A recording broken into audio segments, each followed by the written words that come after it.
Scene 3, Episode 1, Shadows in Zamfara. The night air in Zamfara was thick, warm, restless, alive.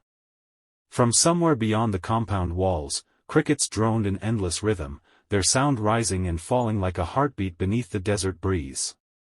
Frogs croaked from the shallow edges of a drying stream nearby, while the distant hum of a 250 kV generator filled the background, constant, mechanical, like a pulse that kept the compound breathing.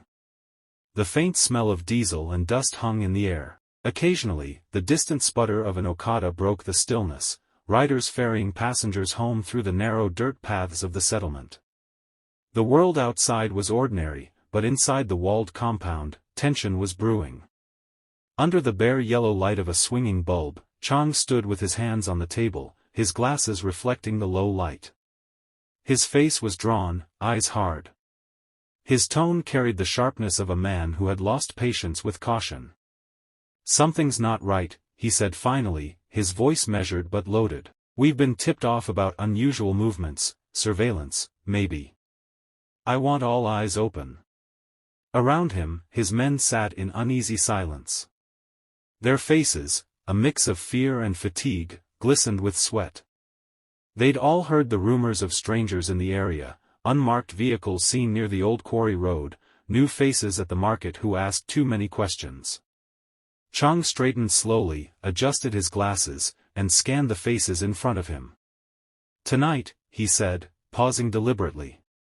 "We're transporting black sand across the border." A ripple of murmurs filled the room, half disbelief, half resistance. The words black sand carried a weight heavier than the barrels it filled. Abdullahi, a tall, broad-shouldered man in his mid-30s, raised his hand for silence. He'd been with Qiang since the first shipment, the bridge between the locals and the foreigners. "Boss," he began carefully, "this is too dangerous. Too many eyes on us. The roads are not safe tonight." Others nodded, muttering in Hausa, "Ba zaiwu ba, yana de hadari sosai, it's too risky." Qiang slammed his palm against the table. The noise cracked like a gunshot. The generator outside flickered for half a second before steadying again. "I pay you good money," Qiang snapped. His voice was cold, the faint accent in his English sharpening each word. "More than your government pays. More than your people make in offices wearing suits and ties. You think I'm asking for charity?" Abdullahi's expression hardened. He rose from his seat slowly, every muscle tight with restrained anger. "Don't insult my people," he said firmly, his voice cutting through the murmurs. "These men are not slaves. They work for you, yes, but they work by choice. They are risking their lives for something they don't even understand.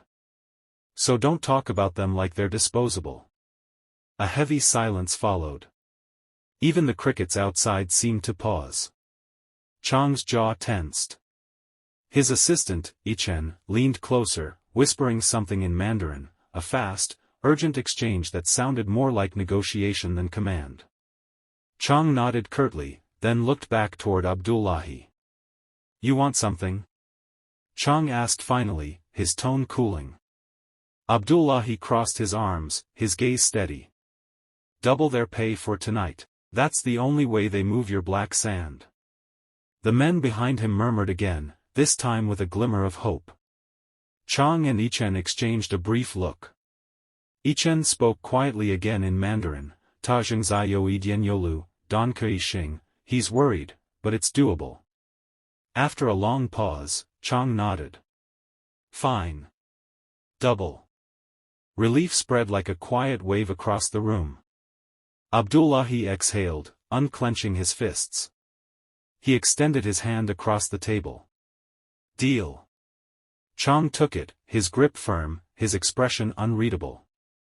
"Job done," Abdullahi said, his voice low. "Let me know when your men are ready to move." The handshake lingered, two worlds colliding in silence. One driven by profit, the other by survival. Outside, the generator droned on, and in the distance, a lone Okada roared down the dusty road, its red taillight flickering like a warning in the dark. In the shadows beyond the compound fence, something moved, the faint glint of a lens, the whisper of a radio click. Unseen eyes were watching. Scene 4, Episode 1, The Watchers in the Dark. The Zamfara night was black silk, soft, deep, deceptive. From above, the landscape looked like a scatter of dying embers. Through the thermal lens of the satellite feed, movement appeared as smudges of white heat crawling slowly along the dirt track. 2 trucks. 1 SUV. Headlights dimmed. Engines throttled low to avoid attention. In a makeshift surveillance nest half a kilometer away, Cobalt Blue team huddled around their monitors, bathed in the cold glow of the screens. The air reeked of dust, sweat, and electronics. A small fan oscillated lazily, barely keeping the heat at bay. "Target vehicles confirmed," whispered Agent Reese, his voice muffled beneath his headset. "Qiang and Yichen are on the move. 2 trucks carrying the sand barrels. Heading north toward the border crossing. Tracking devices active," came the reply through the comms. "Affirmative," Reese said, eyes narrowing as he watched the tiny blinking dots move across the map. "Both vehicles tagged. Signal stable." The feed flickered, then sharpened, the infrared imagery from the orbital satellite synced with ground intel. The desert roads appeared like veins under black skin, pulsing with movement. At Langley command, Thompson leaned over the operations table, jaw tight, coffee untouched. Behind him, the wall-sized digital display showed the convoy's every move in real time. Cobalt Blue's live feed streamed from Zamfara into Washington, data packets bouncing across time zones and fiber cables. "Zoom on the lead vehicle," he ordered. An analyst complied. The image shifted, magnifying the SUV's roof. The tracker's light blinked faintly, barely visible to the human eye, but unmistakable on the screen. "There," Thompson said, tapping the glass. "That's them. Qiang and Yichen." Around him, the agency buzzed again, keyboards clacking, phones crackling, analysts murmuring coordinates. The air felt charged, like static before a storm. "Patch me through to Pentagon Ops," Thompson barked. Seconds later, a larger monitor lit up with the Pentagon Situation Room feed. Uniformed officers leaned over their screens, their expressions grim. "Gentlemen," Thompson said, "we have live intel on black sand. Target is mobile. Crossing coordinates 42.7 north by 6.1 east. Advise next move." A brief silence followed. Then a voice replied, deep and certain, "It's time to act." The order rippled across networks and nations. In Zamfara, the convoy turned off the main road, headlights cutting briefly through the darkness before disappearing into the scrub. The desert swallowed them whole. Back in the shadows, Agent Reese whispered, "God help them if the drones lock on."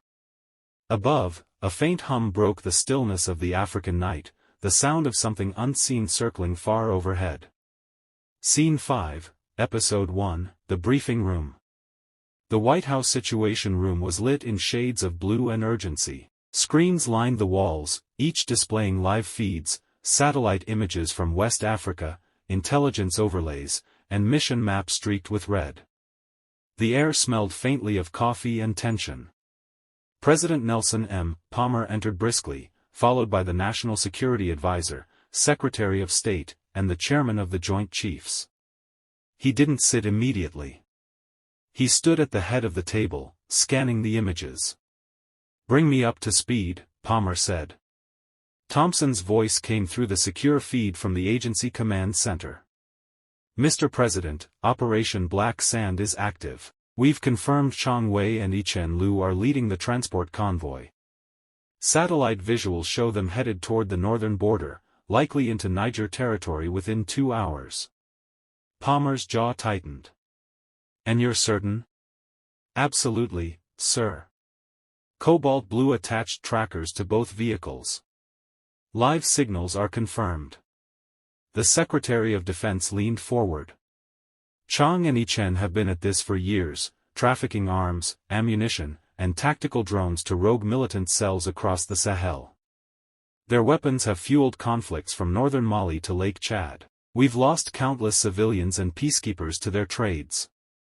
Another aide pulled up a dossier on the central screen, faces, aliases, accounts. Images of desert convoys, charred trucks, and confiscated weapons caches filled the room. These too, said the advisor grimly, are the axis of chaos in that corridor. They sell to anyone who pays, insurgents, extremists, even corrupt politicians. President Palmer's gaze hardened. And the Zamfara link? Thompson hesitated.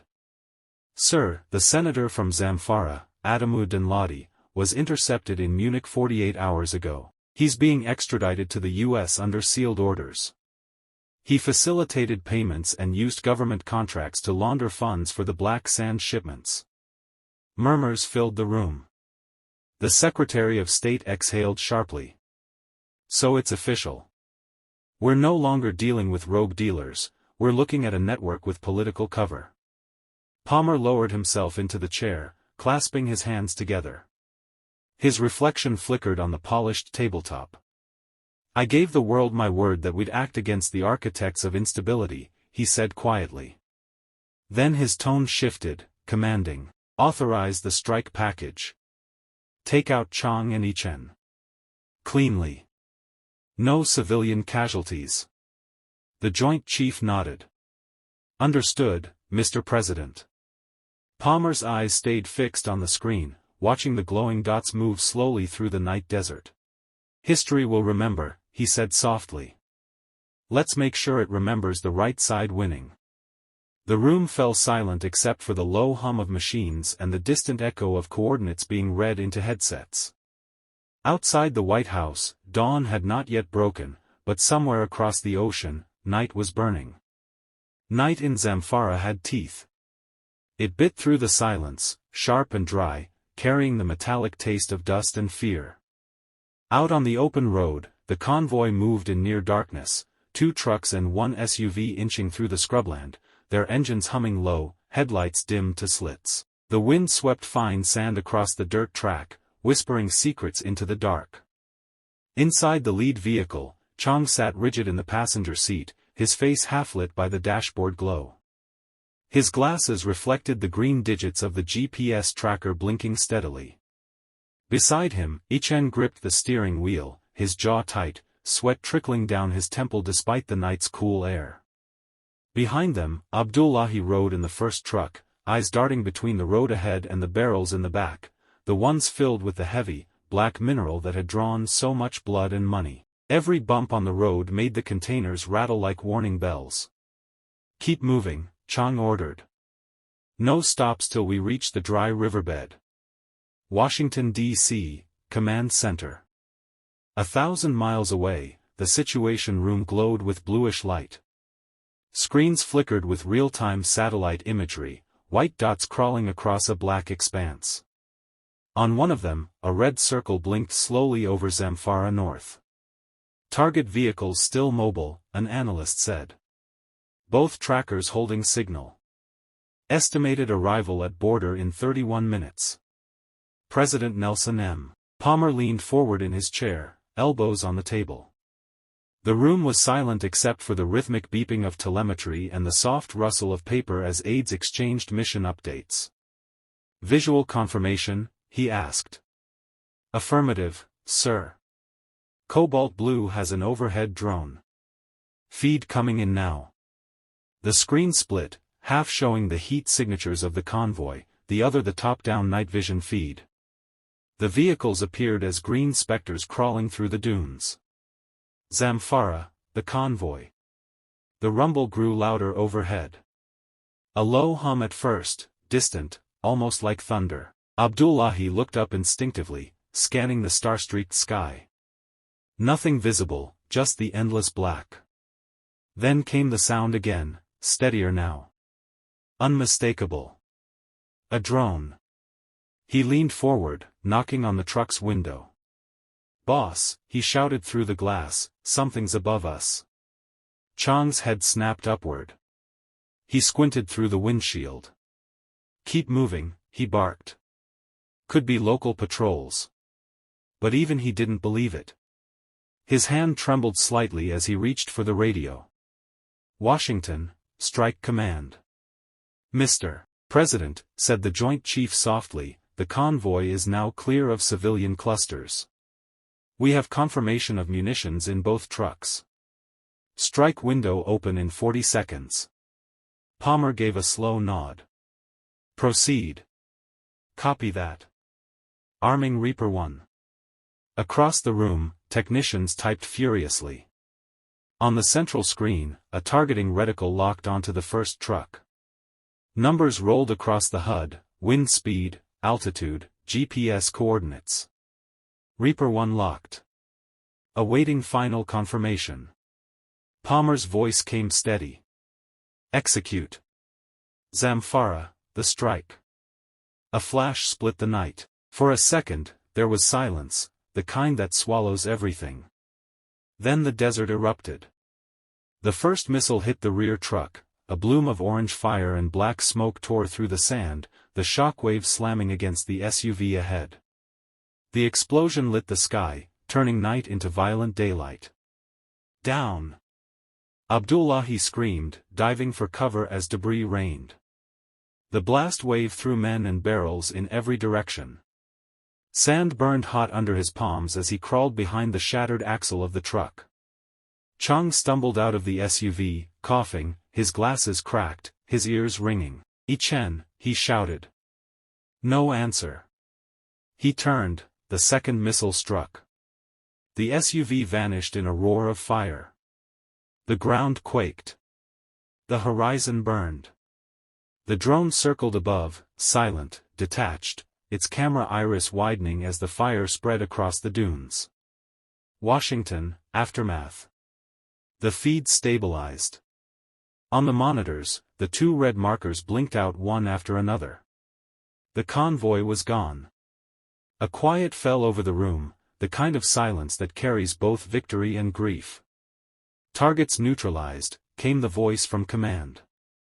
No secondary explosions detected. Mission complete. Palmer leaned back slowly, exhaling. Good work, gentlemen. Let's get humanitarian teams ready in case of collateral damage. I want confirmation within the hour. Thompson rubbed his temples, staring at the fading plume of infrared heat on the screen.